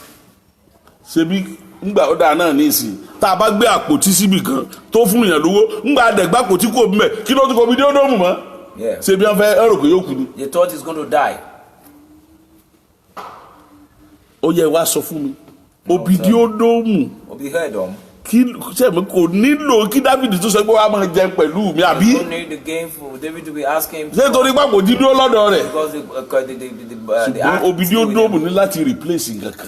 but Obed-Edom has to go back to his normal position where he was meant to be. nítorí pé ẹnìkan bẹ ní lórí àga ògo rẹ̀. Because there's somebody sitting on his chair of glory. òun sì mu tí ó sì ń jìyà Is kiri. whining and drunken. bẹ́ẹ̀ náà nìgbé ayé ọ̀pọ̀lọpọ̀ lónìí. So the life of so many these days. ẹnìkan ràgàbọ̀ àga ògo rẹ̀. Somebody is covering your chair of glory. ìwọ́dẹ̀ ń jìyà kiri lónìí. And rather you are suffering. irú ẹni bẹ́ẹ̀ idà Ọlọ́run àpòsítọ̀ àbọ̀lá yóò bà lásàlẹ̀. olóò máa bà ní àṣálẹ̀ yìí. nígbà tá a bá lè mú Obedi-Edomu dórí àga rẹ̀. If we could bring Obed-Edom back to his chair. tá a gbé Usa kúrò lórí àga tí ì ṣe tiẹ̀. And Uzzah was on seat from his a position that belongs to another man. gbogbo ọ̀tá tó jókòó sórí àga ayé rẹ̀. Every enemy sitting on the chair. ọ̀run máa gbé wọn kúrò ńbẹ̀ lónìí. Amen. mo ní ọ̀run máa gbé wọn kúrò ńbẹ̀ lónìí. kò sóhun tí wọ́n lè ṣe. They have no choice. àwọn kan wà bẹ́ẹ̀. There are some people like that. they will occupy your position. Wọ́n á kàn jókòó sáàyè ẹni. they will enjoy Wọ́n máa gbádùn your worldly ohun benefits. tó jẹ́ tiẹ̀ tó tọ́ sí ẹ. any good thing Ohun gbogbo rere tó tọ́ that's sí ẹ. supposed to come Tó to jẹ́ you kó wá sọ́dọ̀ rẹ. will come directly to them. yóò máa wá bá sọ́dọ̀. They have exchanged your what? Your glory. Wọ́n ti ṣe pàṣípààrọ̀ ògo rẹ. So they are now the one using your glory. Àwọn ló wá ń lògo yẹn báyìí. Where you supposed to be, they are there. Ibi tó yẹ kó o wà gan àwọn náà wà ń bẹ̀. What you supposed to be doing, they are doing Ibi it. tó yẹ kó o máa ṣe àwọn ló máa ṣe. The car that you supposed to use, they are using it. Ọkọ̀ ayọ́kẹ́lẹ́ tó yẹ. The house that is supposed to be, they are inside it. They build it. Wọ́n kọ́. Mo sọ fún arábìnrin kan jọ kan. I told the ladies. Níjọ́ mo lọ gbàdúrà fún. They are going to go and pray for. Mo ní ibi tó ń gbé yìí. Where you are living. Àwọn tó wà níwájú rẹ̀ òkòkò ni wọ́n. Those who are before. Ọmọ tó yẹ òbí ni wọ́n ń bí. They are giving birth to your own child. Ó ní bò ló ti possible. Say how possible is that? Mo ní nígbà tó bí àkọ́bí. When she gave birth to the firstborn. Olóyún gbà náà. You're pregnant then. Ṣùgbọ́n gbò tó ṣùgbọ́n fún oyún tiẹ̀ wálẹ̀ oníbẹ̀ẹ́ ni. After 6 months you So ṣàkíyèsí pé bóyún tiẹ̀ sì wálẹ̀ lólóyún. Did you Ó ní bẹ́ẹ̀ ni sá. Immediately you have miscarriage. Ó ní mọ̀ tí oyún wálẹ̀ ó ní bẹ́ẹ̀ náà dẹ̀ second born àti third born mo sórí. Mo ní so fẹ́ gbọ́ mi ẹ̀ padà. You want to collect your children back? I ask her. Ó yá lọ máa gbàdúrà. Now go and begin to pray. Wọ́n bẹ arábìnrin yẹn lójúkorojú báyìí nígbà tó ọmọ yẹn fẹ́ kú. Real life when the Ipe kó jọ kó ṣàánú àwọn. Mo ní sí wọn náà ṣàánú wọn. Kọ́ ọmọ rẹ̀ ọmọ bímọ. So you don't have children again. Kò sí tó kù kò lè ṣe o. There's nothing the darkness cannot do. Kò sí tí wọn ò lè ṣe. Wọ́n máa gbapò nípò fúnra wọn. Take other people's position. Gbogbo ẹ̀dá tó wà lórí àga ògo rẹ̀ a ó gba àga náà padà fún mi. Gbogbo àwọn ẹ̀ka tó jókòó lórí àga ògo ayé rẹ̀ a máa gba àga rẹ̀. Amen. O tí ì kú nínú ayé. You haven't left the world yet. O sì lẹ́tọ̀ọ́ láti gbàgbé ògo rẹ̀ You have padà. right to occupy. Obidi-Odomu. Obedi-Edom. Ó gba àga ògo rẹ̀ padà lọ́wọ́ Usa. He collected back his chair of glory from Uzzah. Abẹ́gbọ́ Obidi-Odomu dìtẹ̀ mọ́ Dáfídì. No. Ó ní Ọlọ́run sì pa Usa. Said the Lord killed Uzzah. Inú ibi tí ṣe mọ̀ pé ó yẹ kí Dáfídì ọ̀rẹ́ Ọlọ́run ni bó nínú rẹ̀ sí wá ó inú Dáfídì sì bàjẹ́ nítorí pé Ọlọ́run pa Usa. Because the Lord breached upon. That show how close Usa is to Ó fi hàn pé Uzzah súnmọ́ ọba Dáfídì gan. ṣùgbọ́n kò mọrú ẹni tó jẹ́. But he never discovered his real color. Ẹni tó ń bẹ lẹ́gbẹ̀ẹ́ rẹ̀ yẹn The person beside you, tó ń lo ayé rẹ̀ you making use of your life. ọ̀run máa gba ayé ẹ̀ lọ́wọ́. Amen. Mo ní ẹ̀mí mímọ́ máa gba ayé rẹ̀ lọ́wọ́. Amen. Jesus. A máa gba ayé rẹ̀ lọ́wọ́ ẹ̀ lọ́wọ́. Amen. Àwa lọ sínú àdúrà. Now we're going to prayer. Nígbà tó bá dọ̀la Tomorrow àwa sọ kejì. we're going to talk about the second Tóra one. àti lọ sí òpin báyìí. We are going to hand Lónìí. on today for today. Ó sọ We're fọ́lọ́run going to speak to God. Olúwa Lord, ta lẹ̀dá tó ń lo ayé mi. who is making use of my life?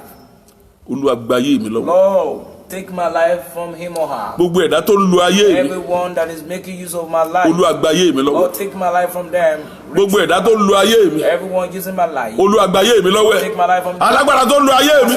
Olúwa gba ayé mi lọ́wọ́ ẹ̀. Gbogbo ẹ̀dá tó ń gba ayé. Olúwa gba òyà orúkọ Jésù. Ẹ gba ayé mi lọ́wọ́ ọ gbàdúrà. Gbogbo ẹ̀dá tó ń lo ayé mi.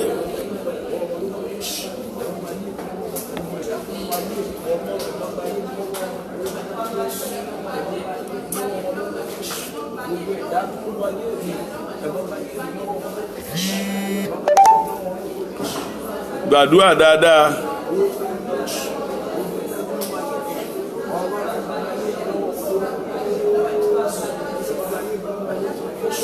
Gbogbo ẹ̀dá tó ń lu ayé mi. Ẹ̀mí mímọ́ gba ayé mi lọ́wọ́ ẹ̀.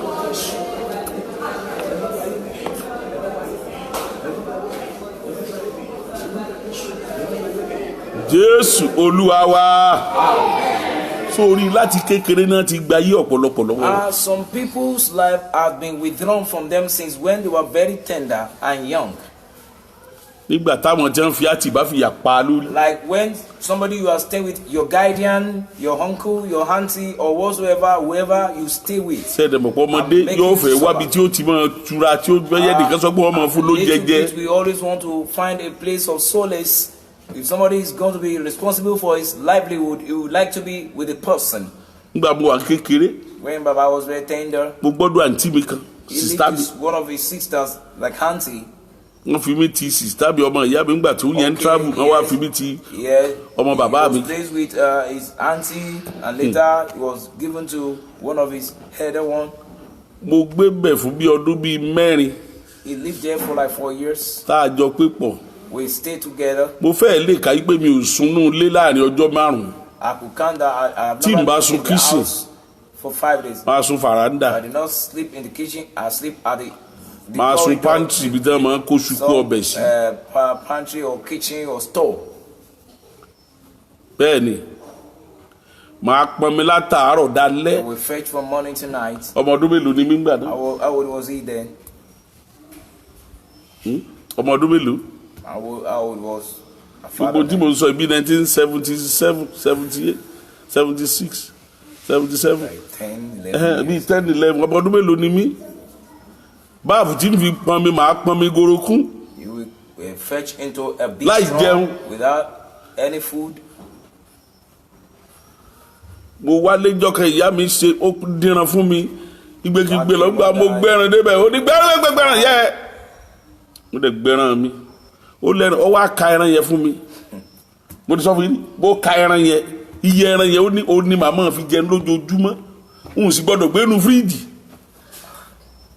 nígbò yá lẹ́ran ń tàdé mo ní láti lọ́ọ́ dùnú ni níjọ́ tó gbọ́ pé mo ju ẹran nù ó fẹ́ lù ń pa mo ló ti ń tàdé ó ní oúnjẹ bẹ́ẹ̀ náà ní ti bẹ́ẹ̀ yẹ ẹni.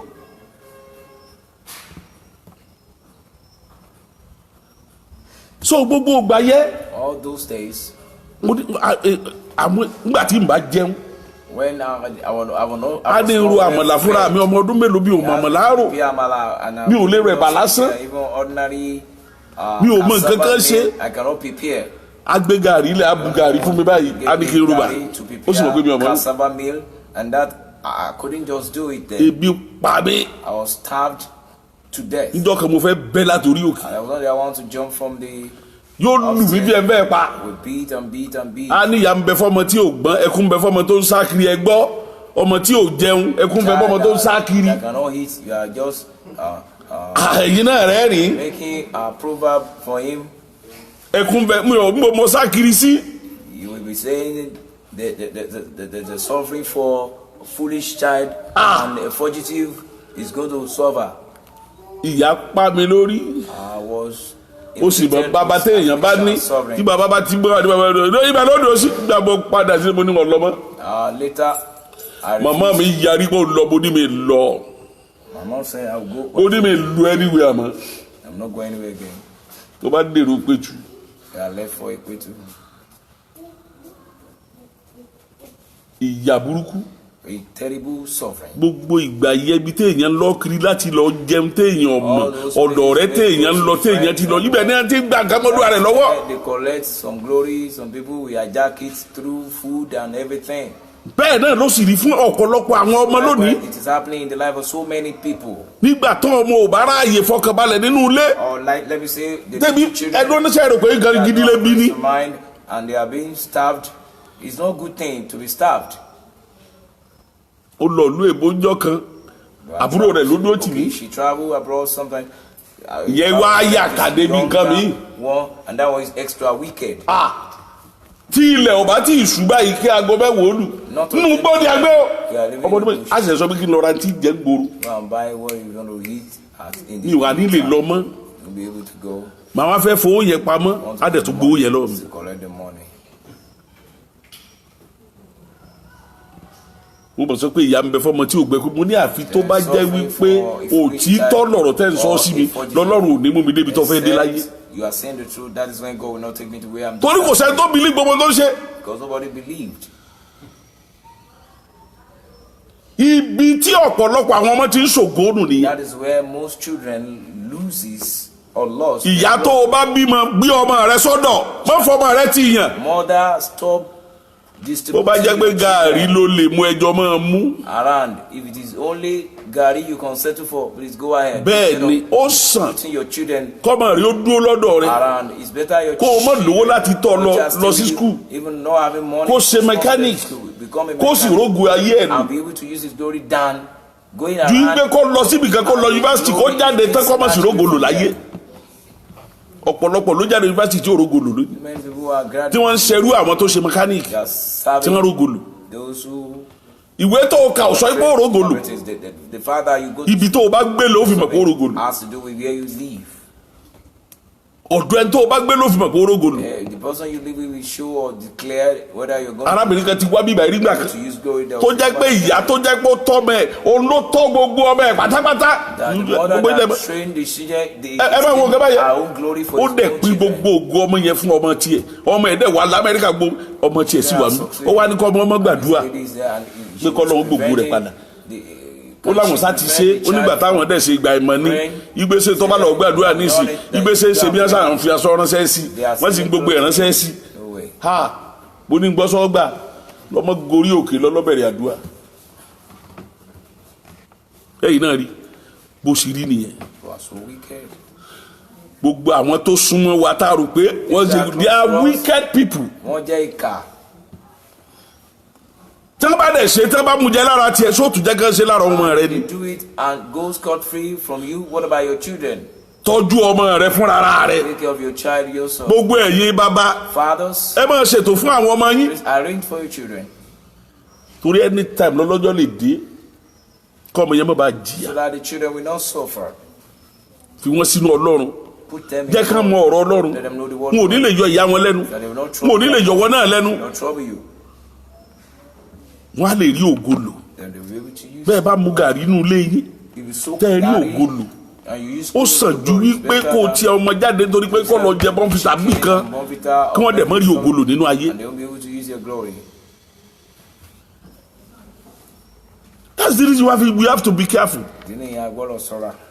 Ibi tí mo ti jẹun káàkiri ní kékeré ibẹ̀ ló kó bá mi lónìí bí ìbá ṣe agbára Ọlọ́run torí mo ní láti jẹun bó ní ìsinmi jẹun àwọn ọ̀rẹ́ mi ó mú mi lọ lé wọn mo ní láti jẹun kí torí mo mọ̀ pé tí n bá délé mi ò ní jẹun tí n bá lọ lé báyìí mo máa ń sunkún ni tí n bá kò lé láàárọ̀ báyìí tí n bá lọ sí skul báyìí inú mi máa ń dùn ní tílẹ̀ bá ti mọ́ máa ti múra máa ti ṣe gbogbo ẹ̀ kíákíá máa máa lọ skul ni nígbà tó bá di aago méjì tá a ṣe prep tá a tó di 4:30 tí mo fẹ́ máa lọ lé màá bá bú ẹkún ẹkún ni màá sun délé torí mo mọ̀ pé ẹkún yẹn ni màá sun dàárọ̀ ọjọ́ kejì mi ò sunú yàrá mi ò sun sí ti rú tó bá bá mi sí ti rú ẹ yóò lù mí jáde gbogbo ẹ̀ náà ọ̀rọ̀ ọ̀tàn ni.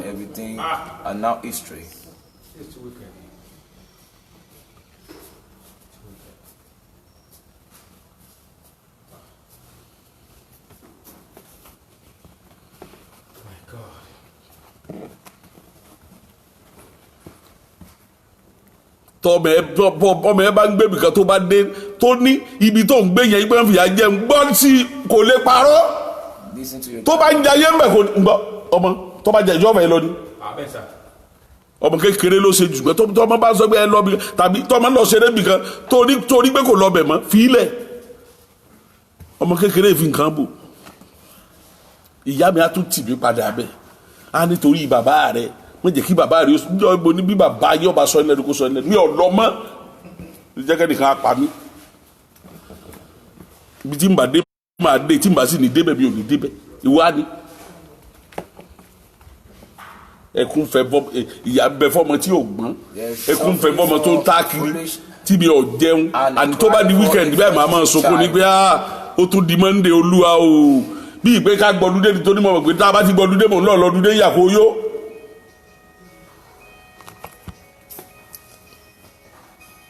gbogbo ẹ̀yin ọmọ Ọlọ́run ẹ ṣọ́ra ibi tẹ́ ẹ bá fi ọmọ yín sí ẹ ṣọ́ra àwọn tẹ́ ẹ bá fi ọmọ yín tì kò sí àǹtí kankan mọ́ ìka gbogbo àwọn àǹtí tẹ́ ẹ rí yẹn bẹ́ẹ̀ ni ìka ni wọ́n.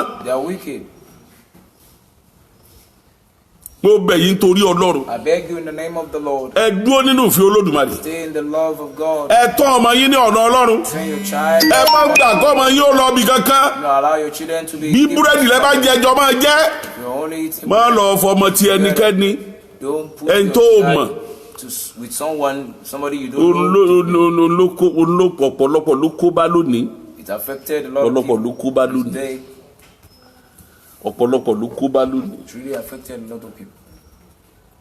mo ti sùn lé ẹ̀gbọ́n mi kan rí tèmi àti sìtá mi sùn ọkàn dòru ni ó sì bá tírà lábẹ́ pílò tírà lábẹ́ pílò nílé ẹ̀gbọ́n ó dẹ̀ bá tírà lábẹ́ pílò tíra mo ní lọ́ọ́ fi yẹn ni ó dẹ̀ fi yẹn yẹn kàn wò báyìí ó kàn wò báyìí ó ní kò sí nǹkan kan ṣé mo àdá tíra mọ́.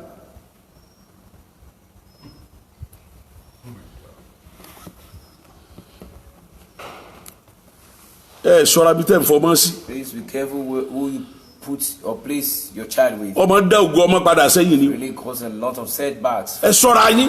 Be careful, please.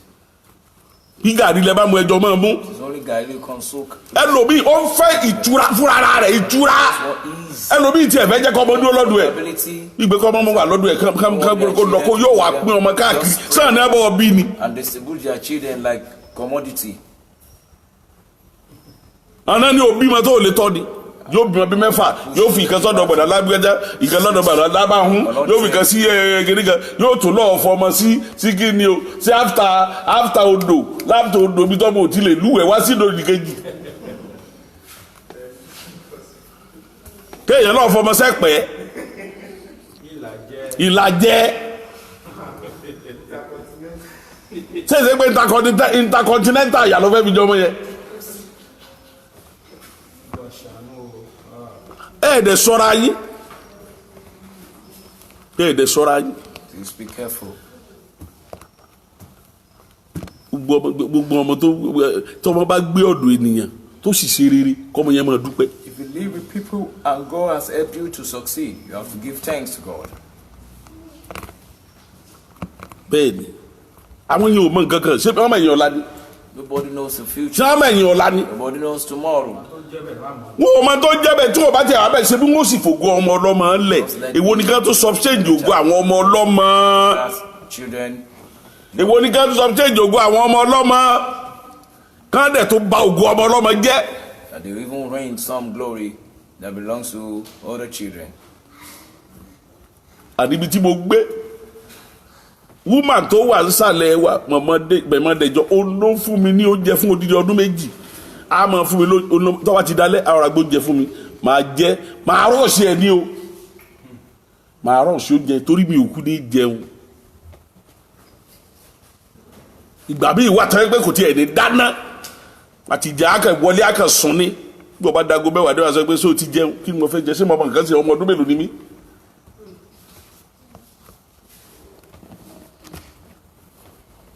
I'm telling you all this. n tó ṣẹlẹ̀ sí mi mo sọ fún ọ. That is my true life story. má bá yí ọ̀pọ̀ ṣé o mọ̀ pé àwọn ọmọ ìsìn òde lágbára àdúrà. These day children, they don't even know what to pray. àná wà wọ́n ju mi wọn ò lágbára àdúrà o. They don't know how to pray. They don't have strength for prayer. bó o bá ní ká gba àwọn ẹjọ́ mẹ́rin wọ́n sá lọ ni. If you ask them for fasting and praying, wọ́n á ní sàn náà pa Jésù. they're on the way. yóò dára fún wa o. Shall be well with us. n kò bá dọ̀la tẹ̀síwájú ògo Ọlọ́run yóò fara hàn ayé yìí gbàdúrà yìí Olúwa Olúwa dá mi padà sórí àga ògo mi. Restore me back to my chair of glory. dá ayé mi padà Restore my life back to my chair. dá mi padà Lord, restore dá mi padà sórí àga ògo ayé mi dá mi padà sórí àga ògo mi dá ayé mi padà dá mi padà àkókò tó ó yá máa gbàdúrà báyẹn máa sọ fọ́lọ́run Olúwa dá mi padà Olúwa dá ayé mi padà dá mi padà sórí àga ògo ayé mi ó yá sọ bẹ́ẹ̀ wípé kọ́lọ́run kó dá ọ padà sórí àga ògo rẹ gbogbo àga ògo tá a ti gbà lọ́wọ́ rẹ a gbọ́dọ̀ dá padà báyìí ni wàá dá padà a máa dá àga ògo yẹ padà fún ọ a dá ògo yẹ padà fún ọ a máa dá padà a dá padà fún ọ lónìí àga ògo ayé rẹ a máa dá padà fún ọ a dá àga ògo ayé rẹ padà fún ọ gbogbo ibikíbi tó ti wù kí ẹ gbà á bẹ́ẹ̀ ni ẹ̀mí yóò máa dá padà àga ògo mi Olúwa dá padà bẹ́ẹ̀ ni Olúwa dá padà Jésù Olúwa wa gbogbo bá dọ̀la àdúrà láwùkọ́ máa gbà lórí ẹ̀ka tó bọ́ sórí mi yóò dára fún wa o ní ọ̀la pàdé mi ní aago 6 gẹ́gẹ́ sí aago 7 àbọ̀ tí ó jẹ́ ọjọ́ kẹta wákàtí Ọlọ́run àpègbáríjàre ìsọjí tá à ń bá a lọ ṣùgbọ́n ní alẹ́ yìí hour of life wà wákàtí iye láti aago 11 p.m. Nigerian time 11 títí di aago 1. a wà lórúkọ Jésù. You're going to come in Jesus' name. A máa wá lórúkọ Jésù. Shall be here. Tó bá ti di ọ̀sẹ̀ tó ń bọ̀, Next week, a máa stop gbogbo program we're going to stop a program títí tá a fi parí ìsọjí till the end of revival. látò bẹ̀rẹ̀ That's why gbogbo we're going to program start our other program. lẹ́yìn hour of life nìkan tá a kàn máa mú wá lẹ́yìn Except hour of life. ọ̀tán That's for night.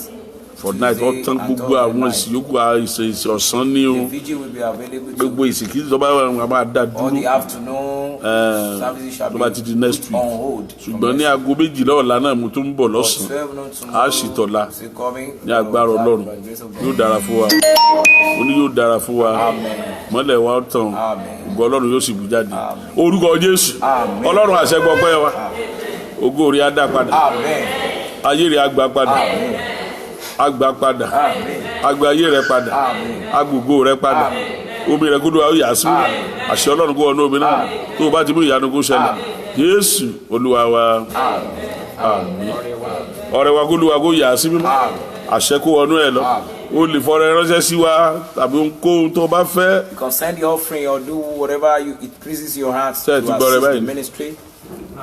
kó kálukú fọrẹ ẹ lẹ. Drop your or place your offering. ṣọ́ọ̀ṣì ti ṣí. Church has opened. o lè máa wá sí church máa wá sí ìsọjí. Come to revival. láti aago 6 sí aago 7 àbọ̀. 6 p.m. to 7:30. yóò dára fún wa o. jẹ́ kí orí ọ̀fẹ́ bàbá tó máa tẹ̀wé mọ́ kó wà pẹ̀lú ẹ̀mí wa Jésù Olúwa wa. hallelujah. alábí oníṣẹ́ lórí rẹ̀.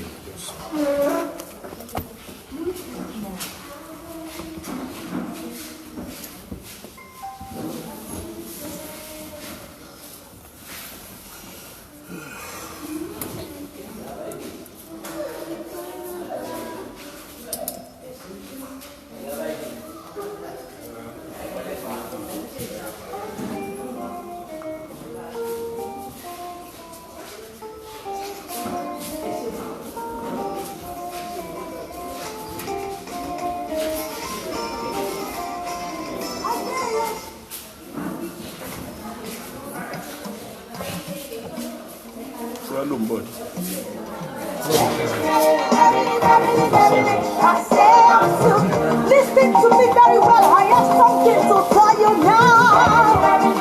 Baby, you shall be praised. You will be lifted. It shall be well with you. You shall be praised. You will be lifted. It shall be well with you. The Lord is your shepherd. You shall not want. He maketh you to lie down. You restore your soul. Even though you are walking through the valley of death. My brother, you shall fear no evil. My sister,